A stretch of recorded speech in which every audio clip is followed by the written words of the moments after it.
Hello दोस्तों, स्वागत है आपका अपने लाइफ एकेडमी में। तो मैं आज आप लोगों के लिए पुनः साइंस के अति महत्वपूर्ण प्रश्न लेके आए हुए हैं। जो बच्चे 2023 में 10th के एग्ज़ाम देंगे उनके लिए ये सारे प्रश्न अति महत्वपूर्ण है। तो आप अभी से बारीकी से वीडियो को देखना है, वीडियो को अंत तक देखना है, क्योंकि ये जो है आप ही के लिए बनाया गया, खोज के सारे प्रश्नों को लाया गया है और आपके समक्ष रखा गया है।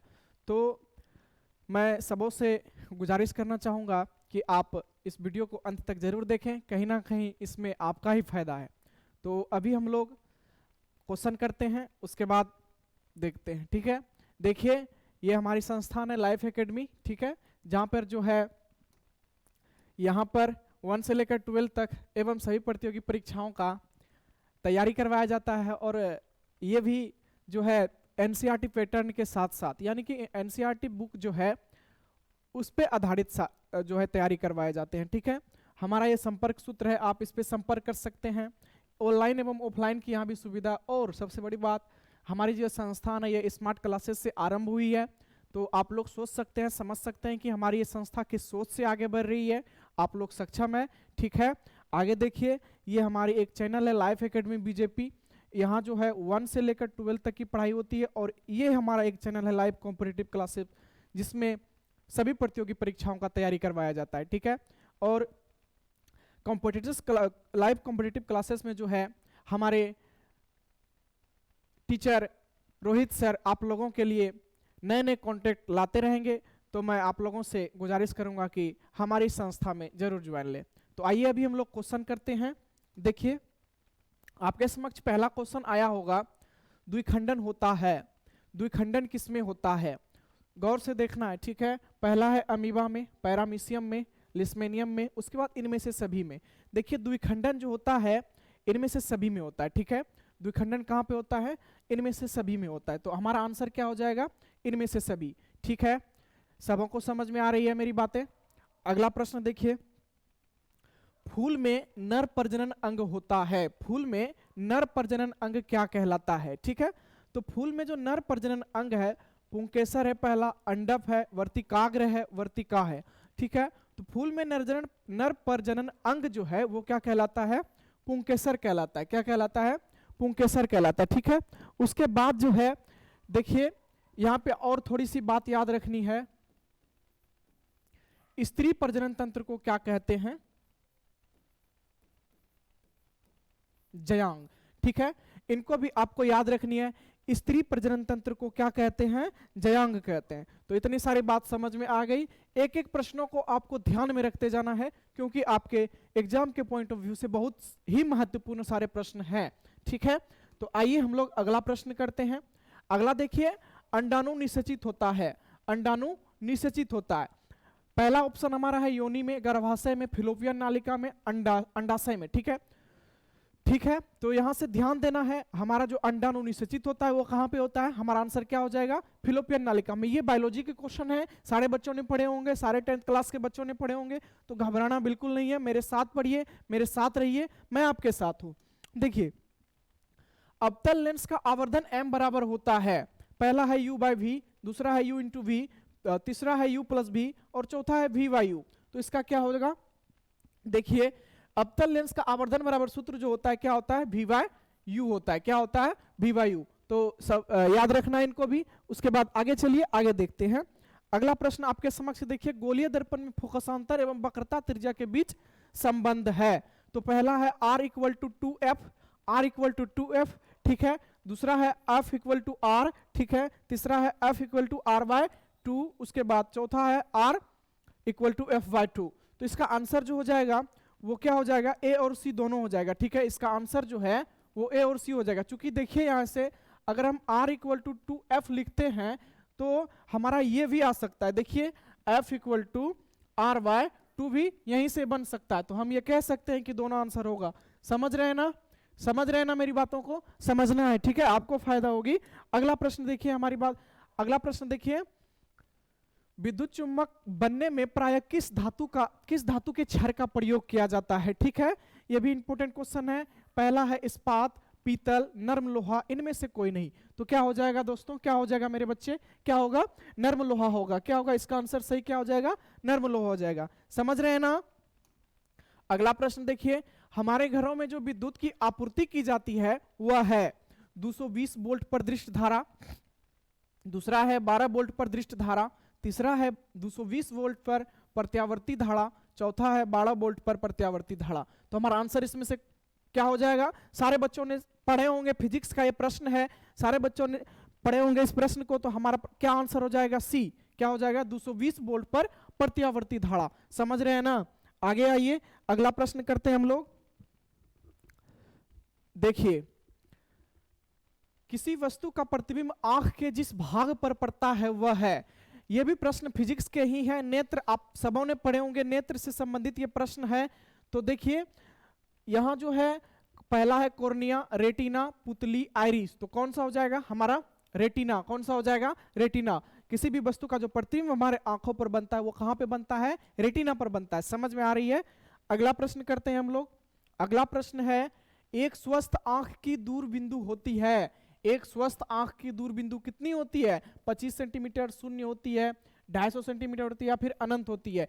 एक स्वस्थ आंख की जो दूर की बिंदु होगी मेरे बच्चों, क्या होगी, वो अनंत पर होगी। क्या होगी, अनंत पर होगी। और कम जो होगी न्यूनतम दूरी वो कितनी हो जाएगी, 25 सेंटीमीटर होगी। सबों को पता है ना। ये सारे छोटे छोटे क्वेश्चन है बट लेकिन बहुत ही महत्वपूर्ण है। समझ रहे हैं ना। उसके बाद आगे आइए, जीवाश्म ईंधन की ऊर्जा का वास्तविक स्रोत है, पहला है नाभिकीय संलयन, चंद्रमा, सूर्य, नाभिकीय विखंडन। तो इसमें से देखिए नाभिकीय ऊर्जा, एक और ऑप्शन है इसमें जोड़ लीजिए, जैसे मान लीजिए नोट। ठीक है, नोट। ठीक है, टाइपिस्ट में थोड़ा सा दिक्कत हो गया है, टाइपिंग में थोड़ा दिक्कत हो गया है, तो समझिए जीवाश्म ईंधन का जो वास्तविक स्रोत है वो इनमें से कोई नहीं हो जाएगा। हमारा आंसर क्या हो जाएगा, नोट हो जाएगा। समझ रहे हैं मेरे प्यारे बच्चों। ठीक है, आगे आइए। अगला प्रश्न देखिए, विद्युत चुम्बकीय प्रेरक की खोज किसने की थी, विद्युत चुम्बकीय प्रेरक की खोज किसने की थी। पहला है फैराडे, दूसरा है मैक्सवेल, तीसरा है एम्पियर और चौथा है फ्लेमिंग। तो इसकी जो खोज की थी वो किसने की थी, फैराडे महोदय ने की थी। किसने की थी, फैराडे महोदय ने की थी। अगला प्रश्न करते हैं हम लोग। अगला देखिए, जो नेत्र निकट स्थित वस्तु को साफ नहीं देख सकता उस नेत्र में होता है, क्या होता है, मैंने कई दफा आपको बताया। देखिए अगर यहाँ पे दृष्टि दोष में जो होता है उल्टा होता है, क्या होता है, उल्टा होता है। अगर निकट दृष्टि दोष बोले तो उसमें निकट की वस्तु साफ साफ दिखाई देगी, ठीक है, लेकिन जो है दूर की वस्तु साफ साफ दिखाई नहीं देगी। ठीक है, तो देखिए क्या यहाँ क्वेश्चन मेरा क्या कह रहा है, जो नेत्र निकट स्थित वस्तु को साफ साफ नहीं देख सकता उस नेत्र में होता है। तो क्या होता है दोस्तों, दूरदृष्टि दोष होता है। क्या होता है, दूरदृष्टि दोष होता है। समझ रहे हैं। अगला प्रश्न करते हैं हम लोग। अगला प्रश्न देखिए, समीकरण CaCO3 जब उष्मा से अभिक्रिया कराई जाती है तो ये दो भागों में विभाजित हो जाती है। यह किस प्रकार की समीकरण है, किस प्रकार का समीकरण है। तो देखिए जब ये हमारा CaCO3 था, CaCO3 था, तो ये एक रूप में था और यहां आके क्या हो गया, यहां आके क्या हो गया, दो भागों में विभाजित हो गया। तो हम इसे क्या कहेंगे, इसका आंसर क्या हो जाएगा, वियोजन। ये अलग अलग भागों में टूट रही है, विखंडित हो रही है, तो इसको हम क्या कहेंगे, वियोजन कहेंगे। ठीक है, अगला प्रश्न देखिए। अगला प्रश्न है, साग सब्जियों को विघटित होकर कंपोस्ट बनाना किस अभिक्रिया का उदाहरण है। पहला है उष्माशोषी, उष्माक्षेपी, उभयगामी, उसके बाद प्रतिस्थापन। तो क्या हो जाएगा, देखिए इसका जो आंसर हो जाएगा वो क्या हो जाएगा, उष्माक्षेपी। क्या हो जाएगा, उष्माक्षेपी। समझ रहे हैं ना मेरी बातों को, समझना है सबको, ये आपके लिए बहुत ही महत्वपूर्ण सारे प्रश्न हैं। ठीक है, उसके बाद देखिए, निम्नलिखित में कौन विजातीय यौगिक है। विजातीय यौगिक, चूना पत्थर, खड़िया, संगमरमर, प्लास्टर ऑफ पेरिस। तो हमारा जो इसमें हो जाएगा विजातीय यौगिक वो कौन सा हो जाएगा, प्लास्टर ऑफ पेरिस। क्या होगा, प्लास्टर ऑफ पेरिस। समझ रहे हैं। और इसका सूत्र क्या होता है, CaSO4 इंटू 2। ठीक है, इतना सा याद रखना है, इसका सूत्र भी याद रखना है। उसके बाद आगे प्रश्न देखिए। अगला प्रश्न देखिए, निम्न में से पीएच का कौन सा मान क्षारक विलयन देता है। सारे बच्चों ने पीएच स्केल जरूर पढ़े होंगे, मैं आशा करता हूं कि सारे बच्चों ने पीएच स्केल पढ़े होंगे। तो उसी से पूछ रहा है क्षारक विलयन का मान होता है। क्षारक विलयन पीएच स्केल में देख लीजिए, ये हमारा पीएच स्केल है, 1 से 7 तक अम्लीय होता है, फिर 7 से 14 तक क्या होता है, क्षारीय होता है। तो क्षारक विलयन देख लीजिए, 7 से 14 के अंदर में कौन आता है, हमारा 13 आता है, तो हमारा 13 आंसर हो जाएगा। कोई दिक्कत नहीं होनी चाहिए। अगला प्रश्न देखिए, कौन सा अधातु कमरे के ताप पर द्रव्य होता है? ऐसा कौन सा, इसमें देखना है, इस ऑप्शन में देखना है, ऐसा कौन सा अधातु है जो कमरे के तापमान पर द्रव्य हो जाता है? तो हमारा कौन सा तत्व हो जाएगा, कौन सा अधातु हो जाएगा? ब्रोमीन हो जाएगा। कौन सा हो जाएगा? ब्रोमीन। ठीक है, अगला प्रश्न करते हैं हम लोग। सीसा और टीन के मिश्र धातु को क्या कहते हैं? पहला है सोल्डर, दूसरा है स्टील, तीसरा है गनमेटल और चौथा है उपधातु। तो सीसा और टीन के मिश्र धातु को जो कहेंगे मेरे प्यारे बच्चों, क्या कहेंगे? सोल्डर कहेंगे। क्या कहेंगे? सोल्डर कहेंगे। और इसमें जो है सीसा कितना % रहता है? इसमें जो सीसा है वो 67% रहता है और टीन जो है वो 33% रहता है। समझ लिए ना? समझ में आ रही है? सारे बच्चों ने पढ़े होंगे कितना कितना % होता है। ठीक है, तो इसमें सीसा जो है 67% होता है और टीन 33% होता है। आइए हम लोग अब अगला प्रश्न करते हैं। देखिए आपके समक्ष ये अगला क्वेश्चन है, ऑक्सीजन के 2 परमाणुओं के बीच कितने आबंध होते हैं? ऑक्सीजन के 2 परमाणुओं के बीच कितने आबंध होते हैं?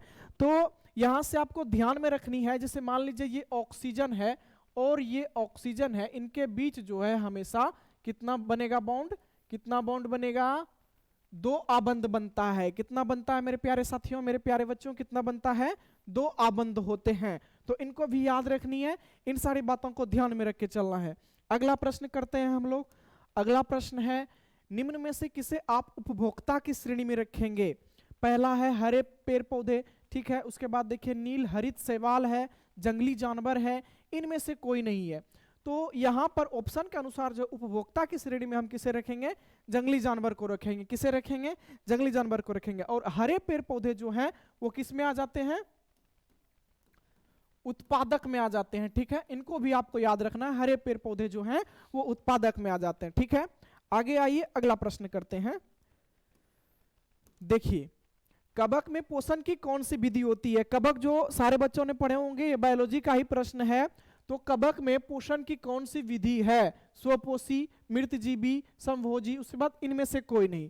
तो कवक में जो पोषण की विधि होगी वो कौन सी होगी? मृतजीवी होगी। कौन सी होगी? मृतजीवी। उसके बाद अगला प्रश्न करते हैं हम लोग।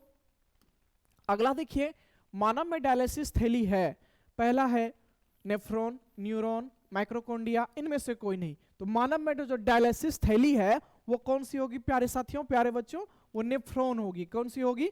नेफ्रॉन होगी। समझ में आ रही है ना सबों को? देखिए मैं बार बार इसलिए बोल रहा हूं कि समझ में आ रही है, समझ में आ रही है। देखिए ये आप लोगों के जो बच्चे एग्जाम देंगे 2023 में 10th क्लास के, उनके लिए सारे बहुत ही महत्वपूर्ण सारे प्रश्न हैं। इसीलिए मैं बार बार आपसे कहता हूं कि समझ में आ रही है, समझ में आ रही है। अगर समझ में नहीं भी आ रही है तो बस आपको देखना एक बार और सबको याद करते जाना, याद करते जाना। ठीक है, क्योंकि टाइम आपके पास लिमिट है। क्या है? लिमिट है, और आपका एग्जाम भी नजदीक है। ठीक है, तो दूसरा प्रश्न देखिए यहां से हमारे सामने है, पुष्पी पौधों में लैंगिक जनन किसके द्वारा होता है? किसके द्वारा होता है? पत्तियों के द्वारा, तने के द्वारा, फूलों के द्वारा, बीज के द्वारा। तो पुष्पी पौधों में जो है लैंगिक जनन वो फूलों के द्वारा होता है। किसके द्वारा होता है? फूलों के द्वारा होता है। ठीक है, अगला प्रश्न देखते हैं। अगला प्रश्न है, स्पेक्ट्रम प्राप्त करने के लिए किसका उपयोग होता है? स्पेक्ट्रम प्राप्त करने के लिए किसका उपयोग होता है? कांच की सिल्ली का, अवतल दर्पण का, अवतल लेंस, उत्तल लेंस का, प्रिज्म का। किसका होता है? प्रिज्म का होता है। किसका होता है? प्रिज्म का होता है। जैसे मान लीजिए सारे बच्चों ने फिजिक्स में पढ़े होंगे कि प्रिज्म से जब सूर्य प्रकाश को गुजारा जाता है तो वो कितने रंगों में विभक्त होती है मेरे प्यारे बच्चों? कितने रंगों में विभक्त होती है? 7 रंगों में विभक्त होती है ना? तो वही किससे प्राप्त करता है स्पेक्ट्रम? तो प्रिज्म से प्राप्त किया जाता है। यही तो मेरा क्वेश्चन था। क्लियर हुआ? अगला प्रश्न करते हैं हम लोग। प्रतिरोध का एसआई मात्रक क्या होता है? प्रतिरोध का एसआई मात्रक क्या होता है? पहला है जूल, दूसरा है वोल्ट, तीसरा है ओम और चौथा है एम्पियर। प्रतिरोध का जो एसआई मात्रक होता है वो क्या होता है? ओम। क्या होता है? ओम। और थोड़ा सा यहां पर और ध्यान देना है आप लोगों को, थोड़ा सा बस ध्यान देना है। देखिए प्रतिरोध जैसे यहां बोला तो आपको अगला पूछ दिया जाएगा प्रतिरोधकता, ठीक है, प्रतिरोधकता।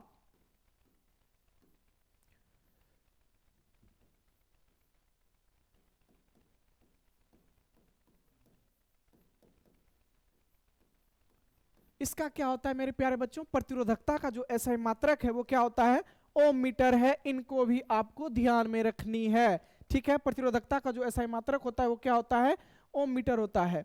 उसके बाद अगला प्रश्न हम लोग करते हैं, देखिए परिपथ में विद्युत धारा की माप किससे की जाती है। परिपथ में जो विद्युत धारा की माप की जाती है वो किससे की जाती है, तो पहला है वोल्ट मीटर, दूसरा है एम्पियर और तीसरा है गैल्वेनोमीटर, चौथा है इनमें से कोई नहीं। तो परिपथ में जो विद्युत धारा की माप की जाती है वो किससे की जाती है, एम्पियर से की जाती है। किससे की जाती है, एम्पियर से की जाती है, समझ रहे हैं ना, ठीक है।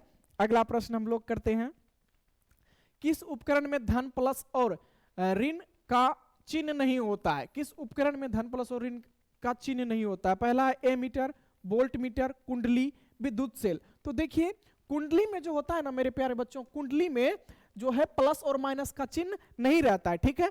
कुंडली में प्लस और माइनस का चिन्ह नहीं रहता है, समझ लिए ना। उसके बाद आगे आइए, अगला प्रश्न करते हैं हम लोग।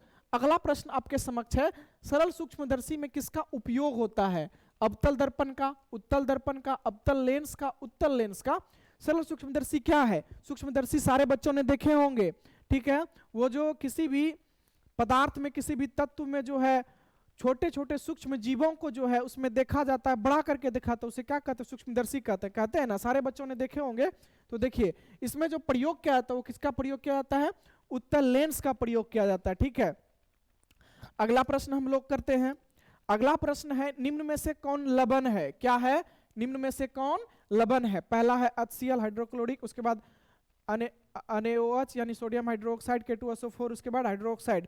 तो हमारा जिसमें लवण हो जाएगा वो कौन सा हो जाएगा, K2SO4, क्या होगा, K2SO4। उसके बाद अगला प्रश्न हम लोग करते हैं। अगला प्रश्न देखिए, नाइट्रोजन अणु में कितने सहसंयोजक बंधन होते हैं। नाइट्रोजन अणु में कितने सहसंयोजक बंधन होते हैं, देख लीजिए, गौर से देखना है आपको। नाइट्रोजन, नाइट्रोजन, ठीक है, समझ में आ रही है ना, यस और नो बोलिए। देखिए नाइट्रोजन नाइट्रोजन के बीच कितना आबंध सहसंयोजक बंधन होता है, दिखाई दे रहा होगा, 3 3, कितना बना होता है, 3 3। तो यहाँ क्या हमारा आंसर यहाँ से क्या निकलेगा, 3, क्या निकलेगा, 3। कितने सहसंयोजक बंधन, 3, ठीक है। अगला प्रश्न हम लोग करते हैं। अगला प्रश्न देखिए, सोडियम कार्बोनेट के जलीय घोल में मिथाइल ऑरेंज के घोल मिलाने पर घोल का रंग कैसा होता है। तो पहला जो है हमारा पीला है, नीला है, हरा, लाल है, हरा है। तो कैसा होता है, पीला हो जाता है। जब आप सोडियम कार्बोनेट के जलीय घोल में जो है मिथाइल ऑरेंज को मिलाया जाएगा तो कैसा रंग हो जाएगा, पीला हो जाएगा। कैसा हो जाएगा, पीला। आगे आगे आइए, अगला प्रश्न करते हैं हम लोग। देखिए, स्वपोषी पोषण के लिए आवश्यक है। स्वपोषी किसे कहते हैं, स्वपोषी किसे कहते हैं, सुन लीजिए। जो है अपना भोजन स्वयं बनाते हैं उसे क्या कहते हैं, स्वपोषी पोषण, ठीक है। तो सारे बच्चों ने बायोलॉजी के प्रश्न हैं तो सारे बच्चों ने पढ़े होंगे, मैं आशा करता हूं सारे बच्चों ने पढ़े होंगे, ठीक ठाक से पढ़े होंगे। तो देखिए इनमें से सबको पता होनी चाहिए कि क्या होगा। पहला है CO2, क्लोरोफिल, सौर प्रकाश, इनमें से सभी स्वपोषी पोषण के लिए जो है इनमें से सभी आवश्यक है, तभी तो वो अपना भोजन बना पाएगी, यस या नो, ठीक है ना। आगे आइए, अगला प्रश्न करते हैं। खुला परिसंचरण तंत्र किसमें पाया जाता है, खुला परिसंचरण तंत्र किसमें पाया जाता है। पहला है मनुष्य में, कॉकरोच में, घोड़ा में, ऊंट में। तो खुला परिसंचरण तंत्र जो पाया जाता है मेरे प्यारे बच्चों, वो जो है कॉकरोच में पाया जाता है। किसमें पाया जाता है, कॉकरोच में पाया जाता है। क्यों, क्योंकि आप सबों ने घरों में कॉकरोच को देखे होंगे और उसके ऊपर 2 ऐसे देखिएगा सूंघ के तरह निकला हुआ रहता है, तो उसे क्या कहते हैं, उसमें जो है कॉकरोच में उट्रे क्या कहते हैं उसको, उसमें जो है खुला परिसंचरण तंत्र पाया जाता है। समझ में आ रही है मेरी बात। उसके बाद अगला प्रश्न देखिए, यूरो सेकेंड का संबंध किससे है, यूरो सेकेंड का संबंध किससे है। पहला है वायु प्रदूषण, जल प्रदूषण, मृदा प्रदूषण, इनमें से कोई नहीं। तो ये VI क्वेश्चन है, बहुत ही इंपॉर्टेंट क्वेश्चन है, कई दफा एग्जाम में पूछ दिए जाते हैं, तो सारे बच्चे ध्यान में रखेंगे इसको कि यूरो सेकेंड का जो संबंध है वो किससे है, वायु प्रदूषण से। किससे है, वायु प्रदूषण से। अगला प्रश्न करते हैं हम लोग, क्लोरोफिल वर्णक का रंग कैसा होता है?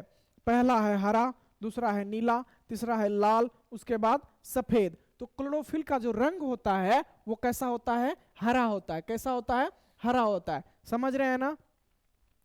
आगे आइए, अगला प्रश्न करते हैं, विभवांतर का एसआई मात्रक क्या होता है? विभवांतर का एसआई मात्रक क्या होता है? तो देखिए, पहला है वोल्ट, एम्पियर, कूलम्ब, वाट। तो विभवांतर का जो एसआई मात्रक वो क्या होगा? वोल्ट होगा। तो देखिए, मैं आपको पुनः बताता हूं कि जितने भी एसआई मात्रक वाले सवाल हैं उन सारे सवालों को आप एक जगह लिख कर रखिए और उसको जो है हमेशा याद रखिए, क्योंकि यहां से जो है आपके एग्जाम में एक दो प्रश्न बन जाएंगे, आ जाएंगे। तो मैं चाहता हूं कि आप अपने एग्जाम में सारे सही टिक करके आए, इसीलिए आप एसआई मात्रक वाले जितने भी सवाल बनते हैं उनको एक जगह एकत्रित कर लीजिएगा, ठीक है? आपको ही फायदा होगी।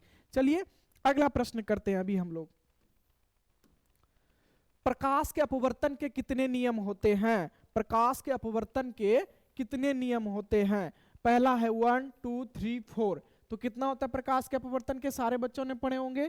कितना होता है? 2। प्रकाश के अपवर्तन के कितने नियम? 2 नियम, ठीक है। उसके बाद अगला देखिए, अगला प्रश्न है, 1 वोल्ट कहलाता है, 1 वोल्ट कहलाता है 1 जूल प्रति कूलम, 1 जूल प्रति सेकेंड, 1 जूल प्रति एम्पियर, इनमें से कोई नहीं। तो हमारा क्या आंसर हो जाएगा? सभी को पता होगा क्या होगा? 1 जूल पर कूलम। 1 वोल्ट क्या कहलाता है? 1 जूल पर कूलम। उसके बाद अगला प्रश्न करते हैं हम लोग, अगला प्रश्न है, श्वसन किस प्रकार की रासायनिक अभिक्रिया है?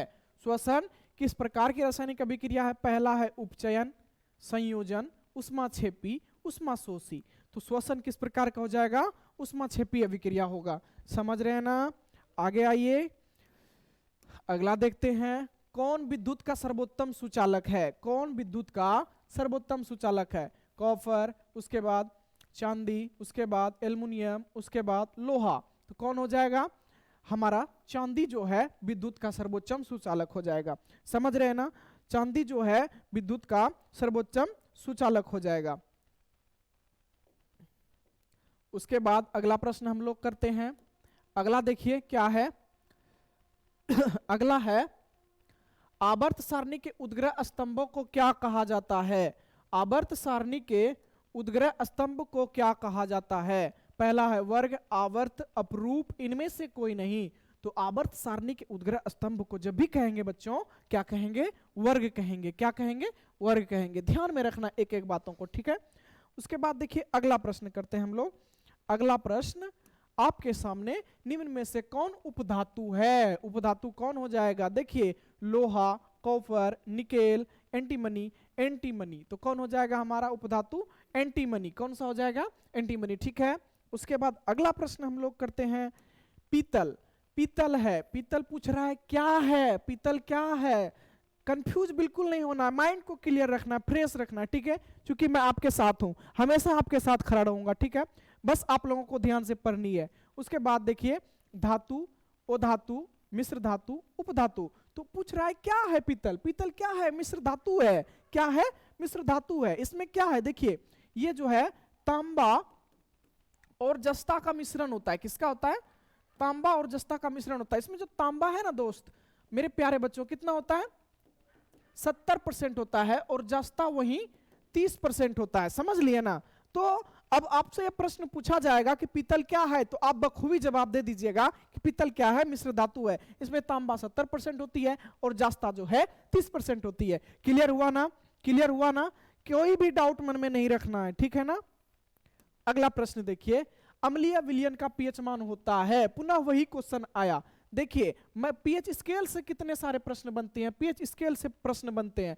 पीएच स्केल में कितने प्रश्न बनते हैं? 1 से 7 तक, 7 से 14 तक, ठीक है। ये पीएच स्केल होता है, पीएच स्केल कहता है। इधर हो गया अम्लीय,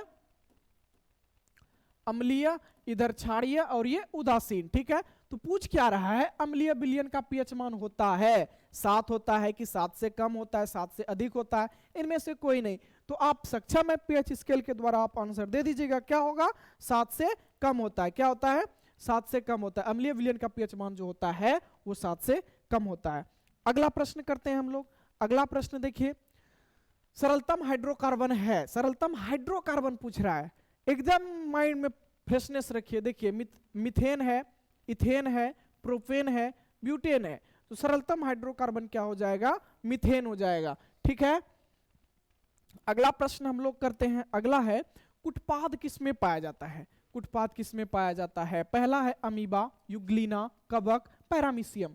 तो देखिए कुटपाद जो है वो अमीबा, अमीबा की संरचना सारे बच्चों ने पढ़े होंगे, अमीबा की संरचना जो है वो सारे बच्चों ने पढ़े होंगे।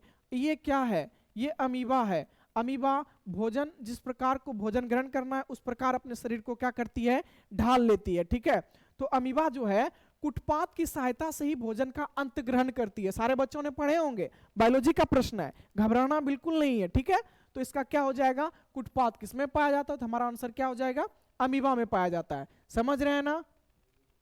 अगला प्रश्न देखिए, शुक्राणु बनता है, बायोलॉजी के प्रश्न है, शुक्राणु बनता है, वृष्ण में बनता है, मूत्राशय में बनता है, गर्भाशय में बनता है, अंडाशय में बनता है। तो शुक्राणु कहां पे बनता है?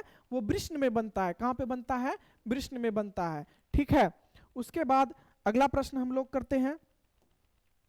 अगला प्रश्न देखिए, अगला प्रश्न है, समतल दर्पण द्वारा बना प्रतिबिंब होता है, समतल दर्पण द्वारा बना प्रतिबिंब होता है। पहला है काल्पनिक, वास्तविक, दोनों, या फिर इनमें से कोई नहीं। जब भी समतल दर्पण द्वारा प्रतिबिंब बनेगा, कैसा प्रतिबिंब बनेगा? वो काल्पनिक प्रतिबिंब बनेगा। कैसा बनेगा? काल्पनिक प्रतिबिंब बनेगा। अगले प्रश्न पे आते हैं हम लोग। अगला प्रश्न करते हैं।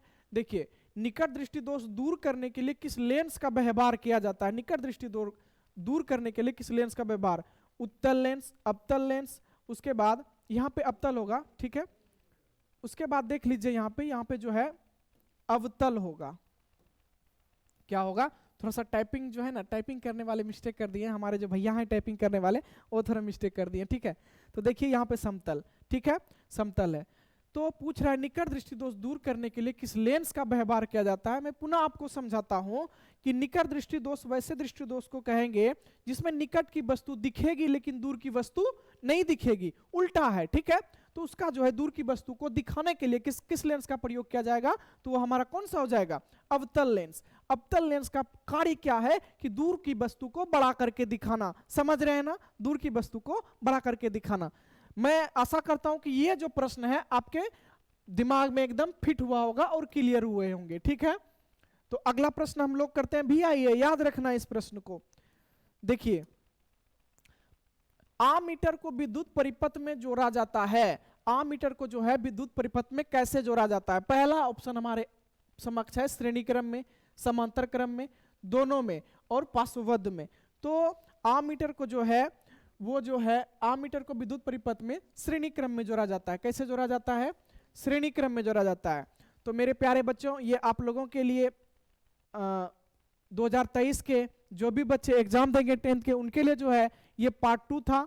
अभी हम लोग साइंस के टोटल 500 प्रश्न करेंगे। 500 प्रश्न को आप लोगों को ध्यान से देखनी है और उन 500 प्रश्न जो है इंपॉर्टेंट है, सारे प्रश्न महत्वपूर्ण है।